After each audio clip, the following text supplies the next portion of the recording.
मारुती स्तोत्र 2 हनुमंता रामदूता। हनुमंता रामदूता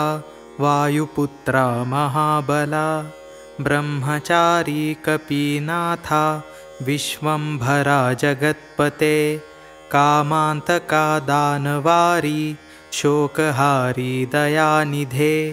महारुद्रा मुख्य प्राणा मूलमूर्ति पुरातना,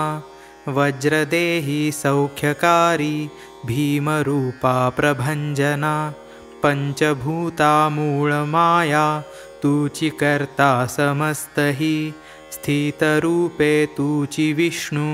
संहारक पशुपती, परात्परा स्वयं ज्योती नामरूपा गुणातीता,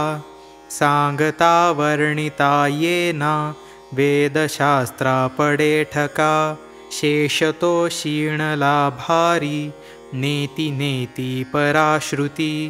धन्यावतार कैसाहा भक्ता लागी परोपरी, रामकाजी उतावेळा भक्ता रक्षक सारथी,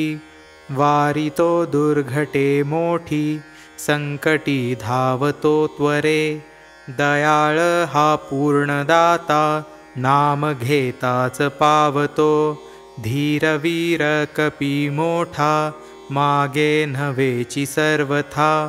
उड्डाण अद्भुत ज्याचे लंघिले सागरा जळा, देऊनी लिखिता हाती नमस्कारी सीतावरा, वाचिता सौमित्र अंगे रामसुखे सुखावला, गर्जती स्वानंद मेळी ब्रह्मानंदे सकळही, अपार महिमा मोठा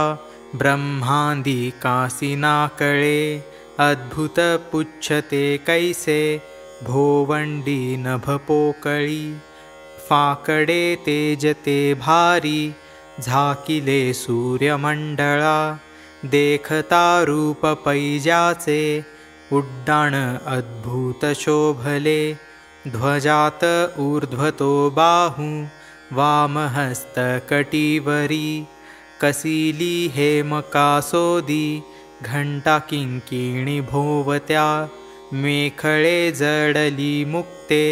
दिव्यरत्ने परोपरी, माथा मुगुटतो कैसा कोटी चंद्रार्कलोपले, कुंडले दिव्यतीकानी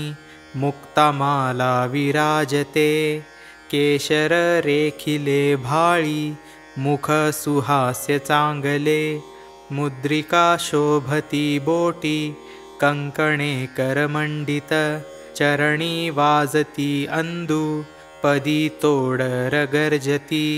कैवारी नाथ दीनांचा स्वामी कैवल्यदायकू, स्मरता पाविजे मुक्ती जन्म मृत्यू सिवारितो, कापती दैत्य तेजासी भुभुकाराची ये बळे, पाडितो राक्षसू नेटे आपटी महिमंडळा, सौमित्र प्राणदाताची कपिकुळात मंडणू, दंडिली पाताळ शक्ती अहिमही निर्दाळिले, सोडिले रामचंद्रा कीर्ती ते भुवन तशरई, विख्यात ब्रीदते कैसे मोक्षदाता चिरंजीवी, कल्याण त्याचे नामे भूतपिशाच कापती, सर्पवृश्चिक पश्वादी विषशीत निवारण, आवडी स्मरता भावे काळकृतांत धाकतो, संकटे बंधने बाधा दुःख दारिद्र्यनाशका, ब्रह्मग्रह पीडा व्याधी ब्रह्महत्यादिपातके, पूरवी सकळ ही आशा भक्त काम कल्पतरू, त्रिकाळी पठता स्तोत्र इच्छिले पावसी जनी, परंतु पाहिजे भक्ती संधे काही धरू नका, रामदासा सहाकारी सांभाळितो पदोपदी।